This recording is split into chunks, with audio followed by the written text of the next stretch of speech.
ఆఖరికి ముసలోళ్ళం కూడా మోసం చేసిండు. అవ్వా నీకు కేసీఆర్ ని ఒక్కనికే ఇస్తుండు ఇంట్లో 2000, నేను అవ్వకు తాతకి ఇద్దరికి ఇస్తా, ఆయన 2000 ఇస్తుండు, నేను 4000 ఇస్తా అన్నాడు.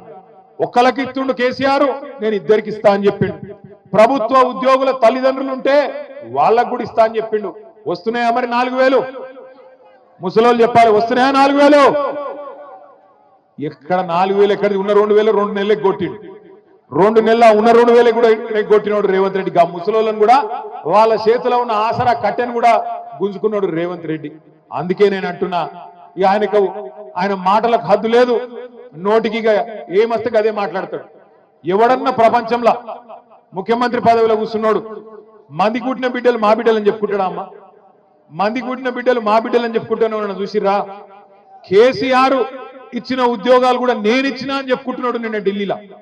కేసీఆర్ ప్రభుత్వం ఇచ్చిన 44,000 ఉద్యోగాలు నేనిచ్చినా అని చెప్పి నిన్న ఢిల్లీ వీధుల్లో సిగ్గు లేకుండా అబద్ధాలు చెప్తా ఉన్నాడు. మన పిల్లల్ని కూడా మోసం చేసే ప్రయత్నం చేస్తున్నాడు రేవంత్ రెడ్డి.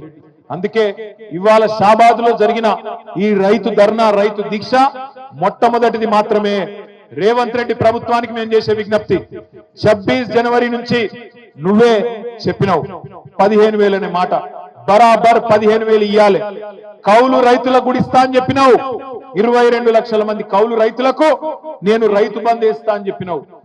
భూ యజమానులకు అలగిస్తా, కౌలు రైతులకు అలగిస్తా అని నువ్వే చెప్పినావు. మాట నిలబెట్టుకోవాలి.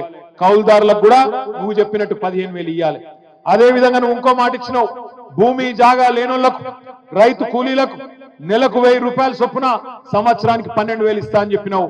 బరాబర్ రైతు కూలీలకు కూడా 12,000 రూపాయలు ఇచ్చి తీరాలి. రైతు కూలీలకు ఇయ్యాలి, కౌలు రైతులకు ఇయ్యాలి, భూ యజమానులకు ఇయ్యాలి. ఆ రోజు రేవంత్ రెడ్డి ఒక డైలాగ్ కొట్టిండు, 2 పంటలకు కాదు 3 పంటలకు ఇయ్యాలన్నాడు. 2 పంటలకు కాదు 3 పంటలకు రైతు బంధు ఇయ్యాలన్నాడు. నేను ఒకటే అంటున్నా, రైతుల తరఫున, ఎందుకంటే రైతు కులం లేదు, రైతుకు మతం లేదు, అన్ని కులాలోళ్ళు ఉంటారు, అన్ని మతాలోళ్ళు ఉంటారు. 70 లక్షల మంది రైతుల పక్షాన, 22 లక్షల మంది కౌలు రైతుల పక్షాన, భూమి లేని నిరుపేదల పక్షాన ఇలా బీఆర్ఎస్ పార్టీ అడుగుతున్నది, ఇచ్చిన మాట నిలబెట్టుకో. ఇయ్యకపోతే, నిలబెట్టుకోకపోతే రేపు స్థానిక సంస్థల ఎన్నికలనే కాదు, మళ్ళీ ఎలక్షన్లు ఎప్పుడు వచ్చినా తప్పకుండా ఈపు చింతపండు చేసే బాధ్యత మా ఆడబిడ్డలు, మా రైతు బిడ్డలే తీసుకుంటారనే మాట కూడా విజ్ఞప్తి చేస్తా ఉన్నా. షాబాద్ లో ఈ రోజు నిజంగా కూడా నేను పట్నం అవినాష్ రెడ్డి గారిని అభినందిస్తా ఉన్నా.